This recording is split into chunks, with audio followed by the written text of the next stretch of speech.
Hello everyone and welcome to this channel. आज के इस वीडियो में हम बात करने वाले हैं एक अमेजिंग बुक के बारे में जिसका नाम है the monk who sold his Ferrari, जिसे रॉबिन शर्मा ने लिखा है। अगर आप लाइफ में खुश और सेटिस्फाई रहना चाहते हो तो ये बुक समरी आपके लिए है। वीडियो शुरू करने से पहले अगर आप इस वीडियो में नए हो तो इस चैनल को सब्सक्राइब करो और अगर वीडियो पसंद आए तो लाइक एंड शेयर कर देना। तो चलिए वीडियो शुरू करते हैं। जूलियन जो एक फेमस और सक्सेसफुल लॉयर थे, एक दिन भरी अदालत के बीच में उनको हार्ट अटैक हुआ, जिस वजह से उनको डॉक्टर ने बताया कि आपको अपने लाइफ और जॉब में से किसी एक को चुनना होगा। ये सुन के वो शॉक हो गए। उसके बाद उन्होंने एक बहुत बड़ा डिसीजन लिया। वो अपनी सारी जायदाद बेच दिए, लाइक उनका घर, उनकी लाल फरारी, उनकी प्राइवेट जेट एक्सेट्रा।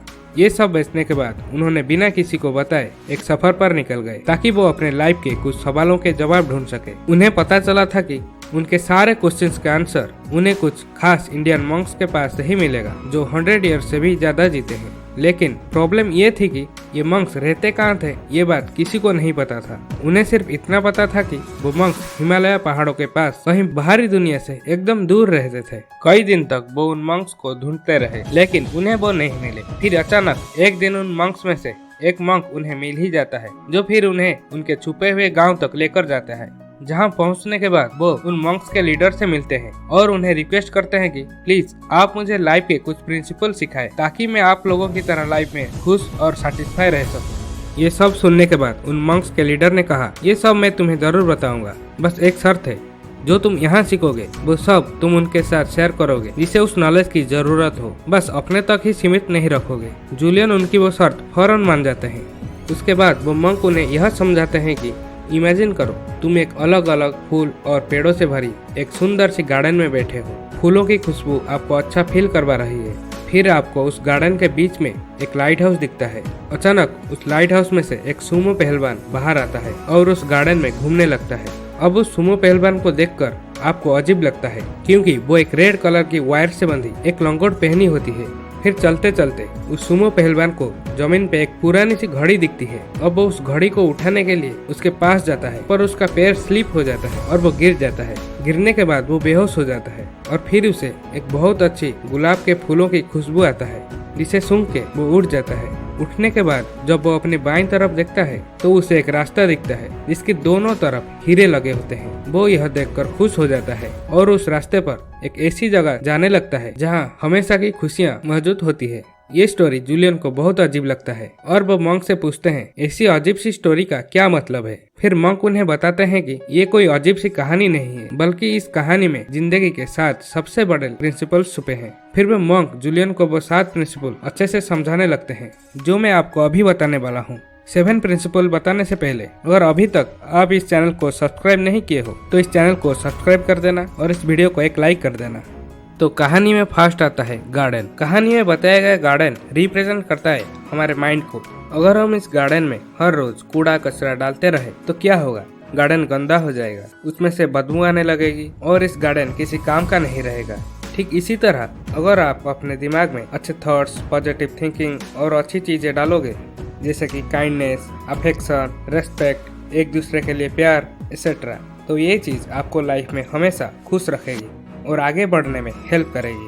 अगर आप बाकी लोगों की तरह अपने माइंड में नेगेटिव थॉट्स, रूडनेस जैसे नेगेटिव चीजें भरते रहोगे तो ये चीज आपको हमेशा दुख देगी और कभी भी लाइफ में आगे बढ़ने नहीं देगी। इसीलिए आपको हमेशा पॉजिटिव थॉट्स अपने माइंड में लाना है।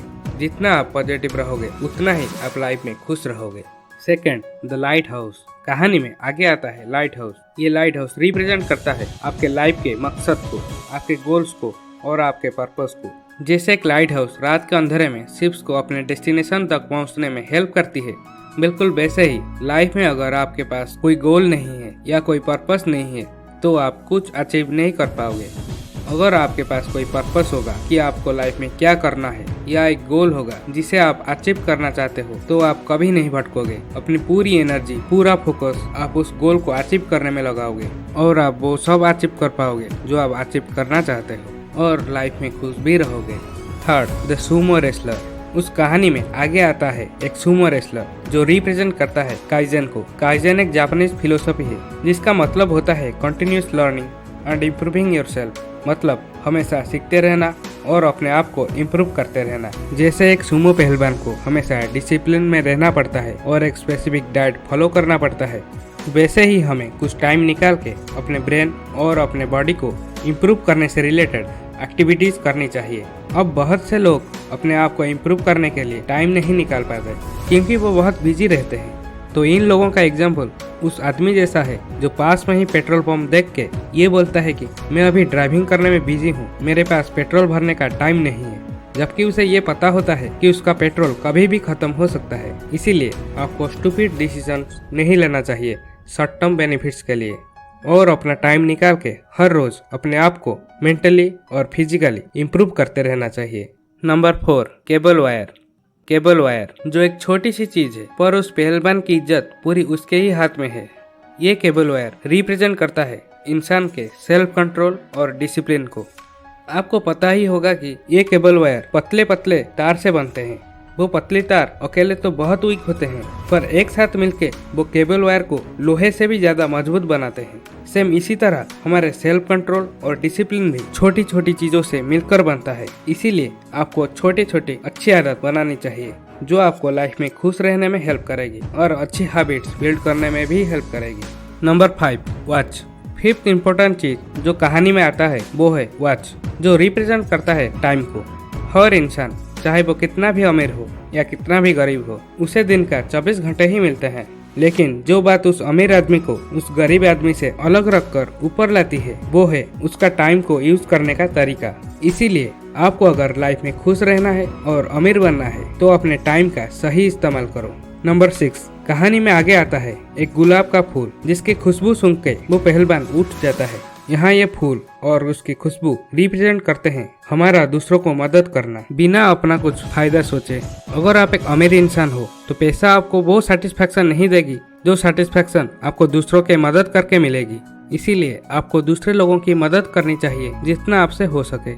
Number 7, path of diamond. इस कहानी में रास्ते के दोनों तरफ जो डायमंड्स लगे होते हैं वो और कुछ नहीं बल्कि वो सब आपकी जिंदगी के छोटे छोटे पल होते हैं जो तुम्हें खुशियाँ देती है। हो सकता है वो पल तुमने अपने फैमिली के साथ बिताया हो या अपने फ्रेंड्स के साथ बिताया हुआ कुछ घंटा। ये पल कुछ भी हो सकता है। वो पल भविष्य में आपको खुशियाँ तभी दे सकती है अगर आप उस यादों को आज में जिया होगा।